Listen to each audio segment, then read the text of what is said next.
And contrary to some public perception, only a tiny percentage of benefits are fraudulently claimed, accounting for only 0.7% of payments. The rest goes to those in genuine need, such as those with long-term disabilities and their carers. There are more than 7 million carers in the UK working long hours with little thanks to look after loved ones. 3 in 5 of us will do it at some point in our lives, and it takes up enormous personal and financial resources. In 2013, this series saw the struggle of Sue and Paul Rutherford, who are caring for their grandson Warren while battling their own health issues. The family were hit by the removal of the spare room subsidy, dubbed by some critics the bedroom tax, which would effectively cut the payments they received. This controversial welfare reform is designed to ensure that people aren't living in bigger homes than they need at the taxpayer's expense. The idea is that they have a choice, either move to a smaller home or face a cut in housing benefit. This has been a particular problem for people with disabilities who often live in specially designed homes and need extra space. All right. Thank you very much. No problem. Today, the Rutherfords have come to the Court of Appeal to try and change the system. I'm gagging for a coffee. They've come all the way from Pembrokeshire in Wales. Whew. So here we are. Can't believe this day's here now. No. Sort of excited. Worried, scared. I don't know. Sue and Paul Rutherford care for their 14-year-old grandson Warren full-time at home. He has an extremely rare chromosome disorder and needs care 24 hours a day. He's autistic to an extent. He has epilepsy, he has learning difficulties, communication problems. He can't, well, unless you know him very well, he can't communicate. They live in a 3-bedroom bungalow that was specially built for Warren. It has a small extra bedroom which is used for storing equipment such as his bulky wheelchair, and in which one day will sleep the full-time carer he'll eventually need. Warren's lovely to look after, but it is very hard work. I have to literally do everything for him, like wash him, dress him, clean his teeth, nappies. He's in 24/7.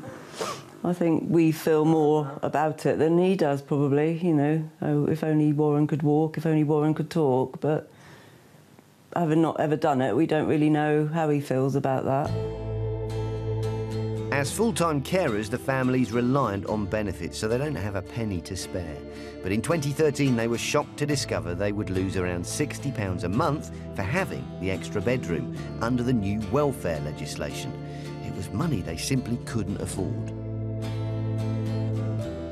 Even though the money had been taken from their benefits, they then had to apply to the council for a discretionary grant to reimburse them. The first time they were refused due to the fact that the council took into account Warren's disability living allowance as extra income. This allowance is all needed to look after Warren and purchase specialist equipment. The Papworth Trust campaigns on issues affecting people with disabilities. When they heard about the Rutherfords, they were keen to help. We were really surprised that the Rutherfords had been turned down for a discretionary housing payment because they seemed like such a needy case. They were living in a specially adapted property and there wasn't really anywhere for them to downsize to. And if they were forced into a smaller, unadapted property, they'd no longer be able to look after Warren. Warren would need to go into residential care, which would be at a cost of about £5,000 a week. Although they did eventually get their discretionary payment for this year, there's still the ongoing uncertainty that they may be forced from their home.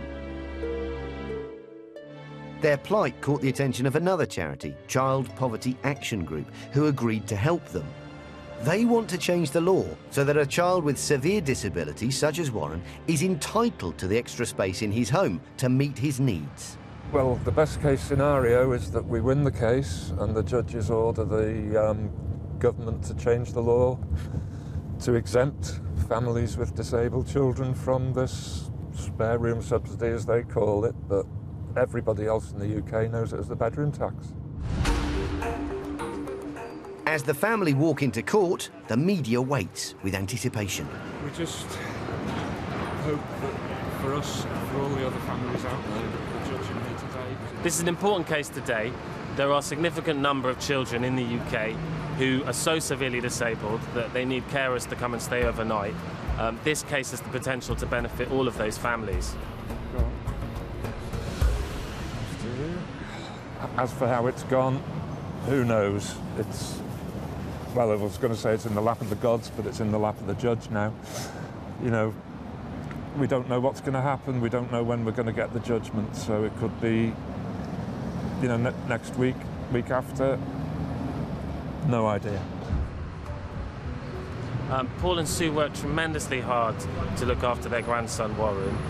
This whole process has been extremely stressful for them, and they've got the fear hanging over them that they may lose their home, Warren's home, as a result.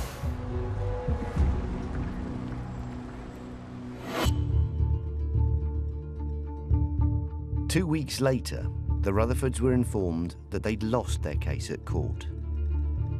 They now plan to appeal this decision and will continue to fight for all families with a severely disabled child to be entitled to a room for carers or equipment. The spare room subsidy, or bedroom tax, continues to hang over their heads.